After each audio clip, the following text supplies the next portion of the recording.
So basically, we're a year in to the new rebrand of TNA. Mr. Steve Maclin was the man that kicked all that off with an awesome fight with Rich Swann. But I just wanted to know, like, how did that feel first of all, being the guy who got to set the tone for the new rebrand? Oh, it was awesome. They even said it during interviews beforehand and afterwards when Swan and I wrestled. And it's funny, people were like, "Oh, do you feel like jaded not being on the main card and not being like just shown that way?" I was like, "No, to be able to kick the show off on the pre-show in front of the crowd at the Palms for Hard to Kill and to set the tone for the night and just get that energy out there. There's a lot of pressure more on that spot than there is to start the main show sometimes, or even being in the middle of the show, or even sometimes main event. There's more. Granted, there's pressure everywhere, but just to kick the tone off for that night and just to be the first person seen for the new brand of TNA and that rebrand was really awesome. And I don't know, I take a lot of that to heart too, and putting a lot of that weight on my back, especially since I even just got with the company when we were Impact 3 into 2021, where I just wanted to come in and prove to the world of who I was and show everybody who Steve Maclin is. And slowly but surely, year after year, I've been able to kind of get my character across more and more to people for people to obviously resonate. And like you said right at the beginning, with looking at your background of showing the vignette and being able to kind of articulate now more of who I am to the fans, more on the cinematic side of things, where it's a lot harder for me to just sit here and talk to you and explain who I am. I'd rather just show you, and you can kind of take your little pieces or Easter eggs and see what you see out of me. But long story short, setting the tone was awesome. Going in now, we have 2025 setting the new tone with Genesis, and we're just going to keep the ball rolling like we had in 2024 with getting to bigger venues, bigger crowds. Hopefully, coming over to the UK and all of Europe.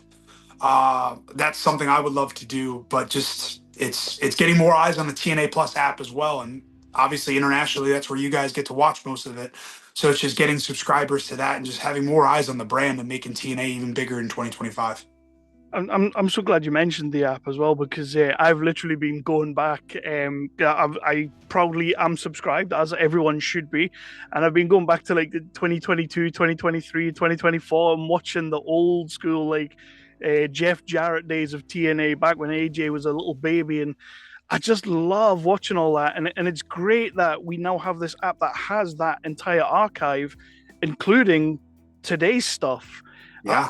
how is that for the roster now, knowing that you also have this place that not just you American guys can find it, but everybody can get this now?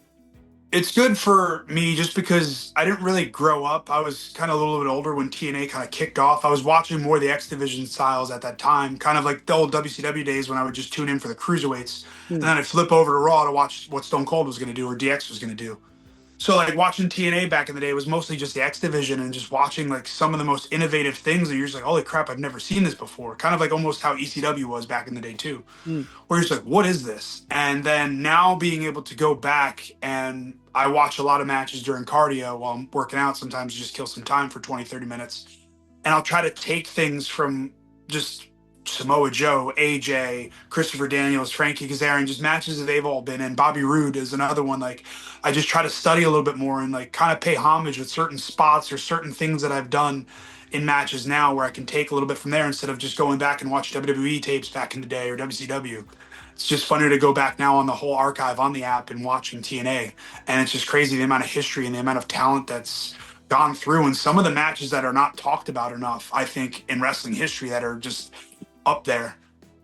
So on that, if you were to sell the app to people, and this is like a bit of a two-part question, what what era or storyline or match would you tell people to go back and watch on the app in the archive? And also, what storyline would you tell people to go and see that you've been part of since joining Impact? If I was going to go back, I'd start at the beginning just so you understand what TNA is Oh, yeah. and its history, especially with AJ and everybody that was, it was a young company. It was all young up and coming guys with Jeff Jarrett and a few of the, not to say older names as in old, but just older names that have been around enough that have been on the top. But then you had this rising of AJ, Christopher Daniels, Frankie, the Motor City Machine Guns, just beer money. Like it just, you had this rise of new talent coming up, and you just wanted to see this flourish. And eventually, it did rise to the top. Uh, but that to me would be where you go back and watch. And then for me, I would say for storyline wise, for me, I don't know. It was kind of weird at first when I first joined TNA. It was still no crowd, so it was kind of hard to figure out who I was for the first few months. And then once we got the crowds back, I was able to get my groove and my confidence in finding what works for me and what doesn't work for me. But storyline, I would say go back to me and Trey Miguel. I think that's the first kind of story I sunk my teeth into, and we got a little bit of meat into the bones with me and Trey, Laredo Kid, and El Phantasmo in and out of those. It just there's a lot of good matches that I don't think people got to see at that time, and I think me and Trey had a really good chemistry, and just he's a good buddy outside of the business too.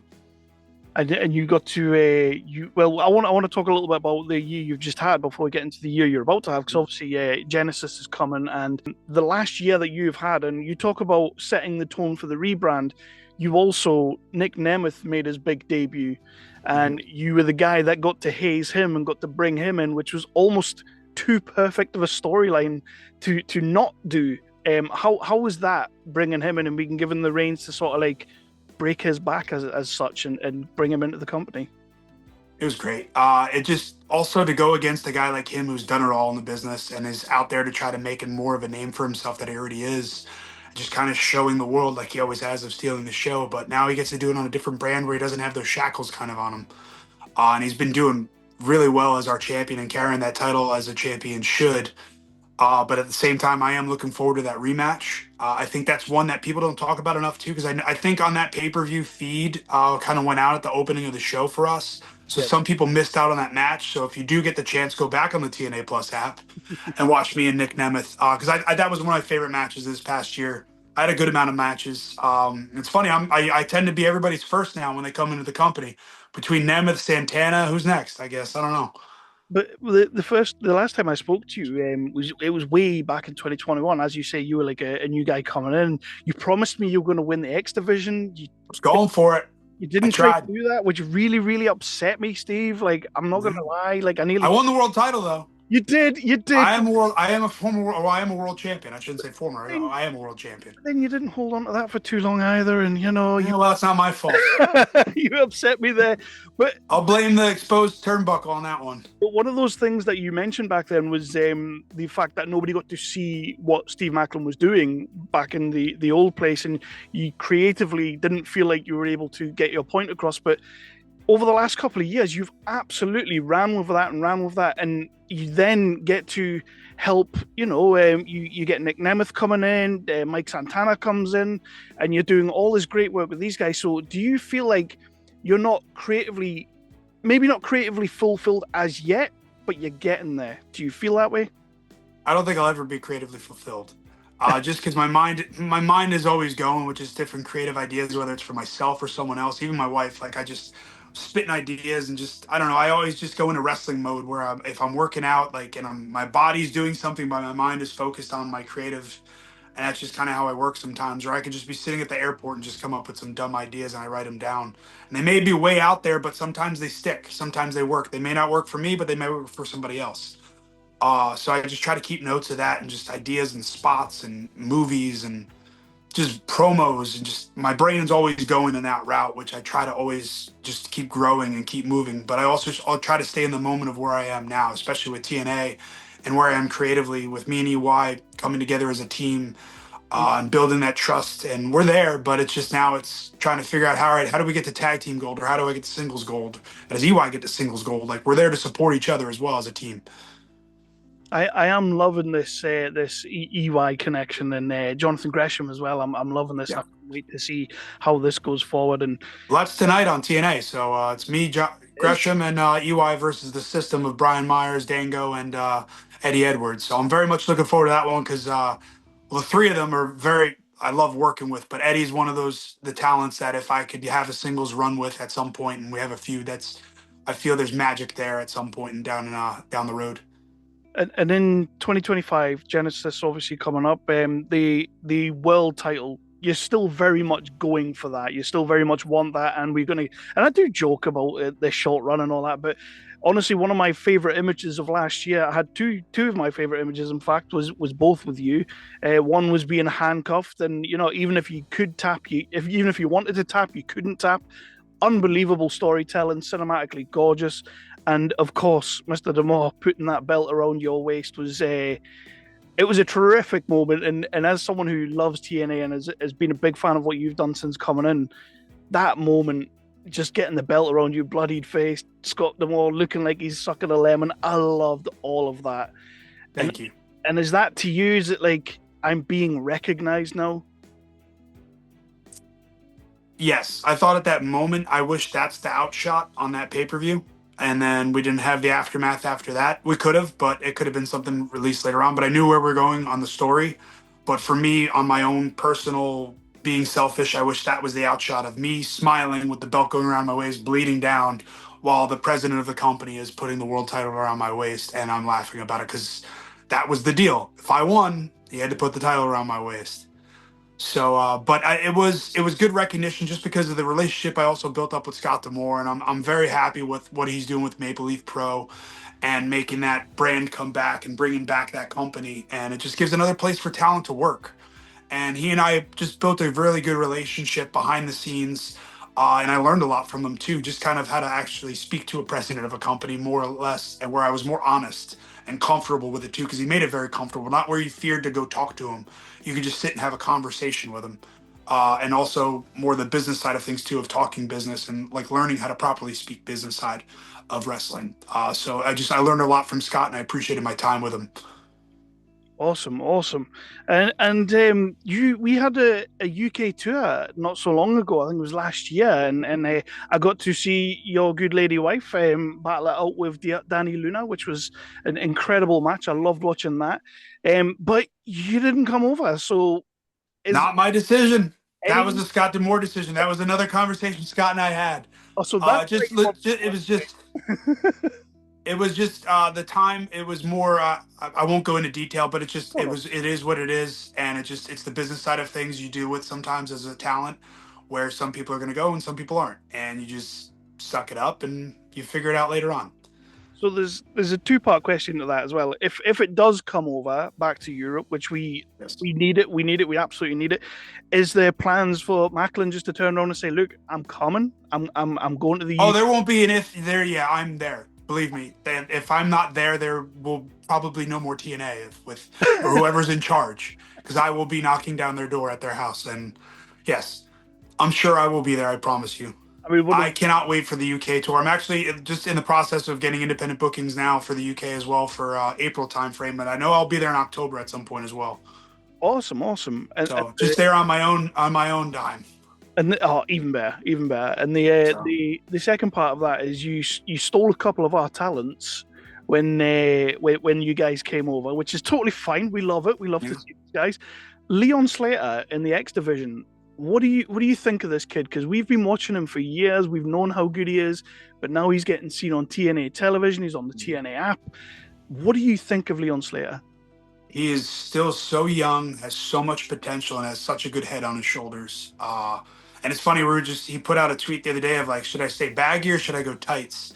And I was like, you do you, man. But for me, go for that Triple H purple tight from SummerSlam '98. It'll pop well for you, and you'll look that star part. And dude, that kid's got everything in front of him right now to just grab and take. And he's very good. He's got good size on him. And I've even told him too, once he puts on some muscle and some size, he doesn't have to do half the crap he does now anyway.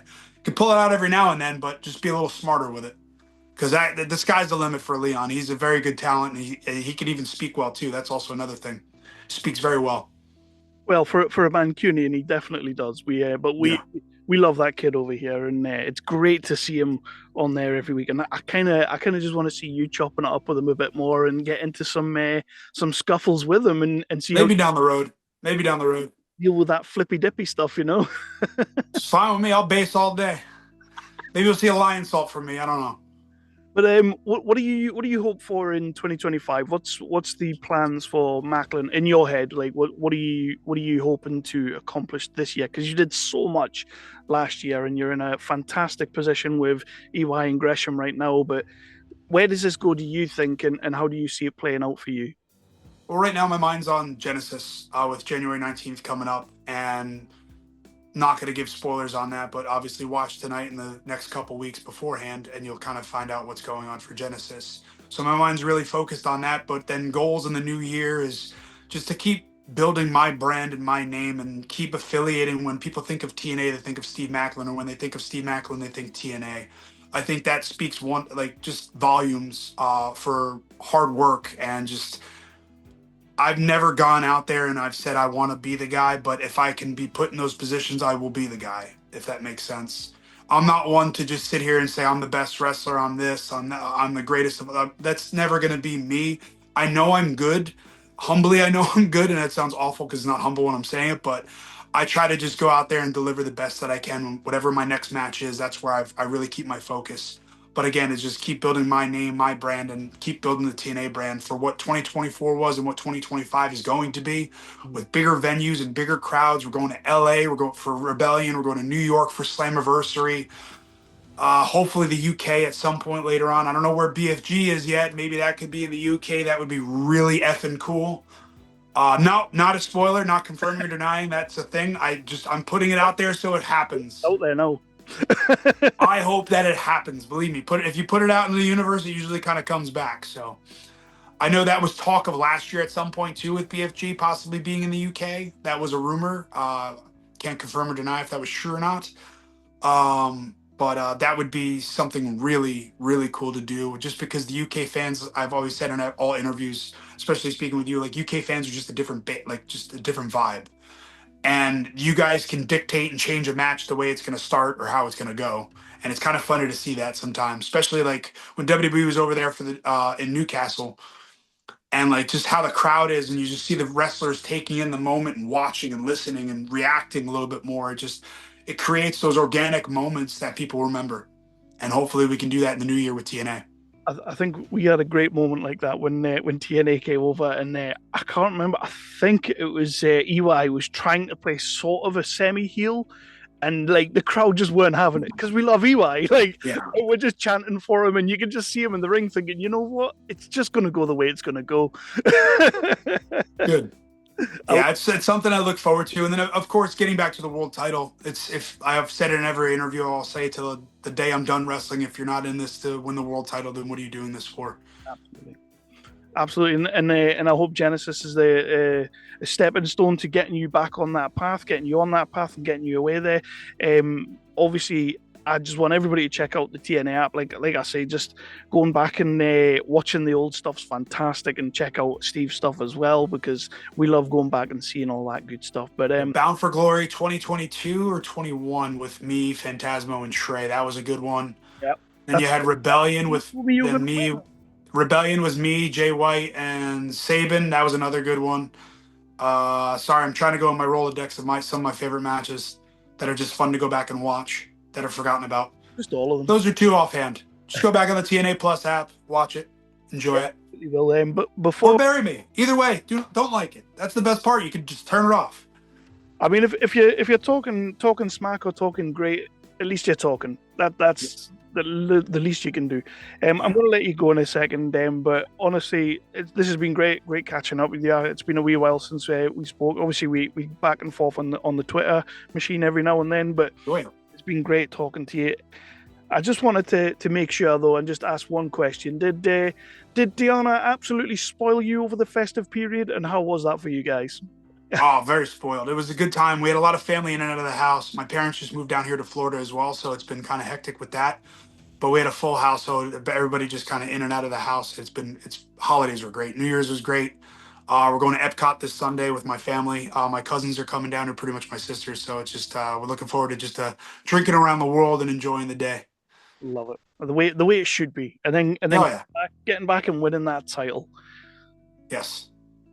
Steve, thank you so much for doing this. It's been great to talk to you again, and I can't wait to see what happens tonight on TNA, what happens going forward, and getting you back to that title. I need to see you with that belt around your waist again. Well, I'm going to be stacking bodies all the way there, and we're tagging and bagging to get to that world title, so don't worry. And if anything, if that's anything to go by, 1,000,000%. Everybody says I always look angry, and I do look angry in that photo. But I feel like you just look kind of like, contemplatively happy. Yeah.